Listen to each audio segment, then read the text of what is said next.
আগে বৃষ্টি খুব রোমান্টিক মনে হতো, খুব মানে ফিল করতাম।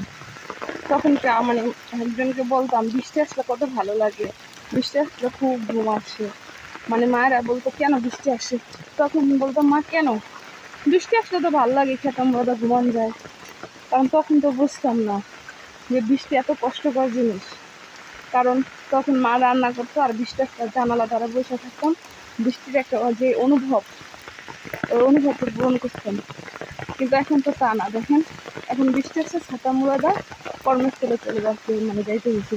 এখন বুঝি যে মার কথাটা সত্যি, যে বৃষ্টি আসলে কষ্ট হয়, মানে কাম বেড়ে যায়। আর তখন ভাবতাম না বৃষ্টি আসলে খুব আনন্দ, ঝিমঝিম চালের উপরে টিপটিপ করে বৃষ্টি পড়ে, খুব ভালো লাগে, কানে শব্দ আসে, খেতা মুড়া দিয়া ঘুম আসে, ভালো লাগে। এখন বোঝা যায় বৃষ্টিটা কত বড় রোমান্টিক, তাই না?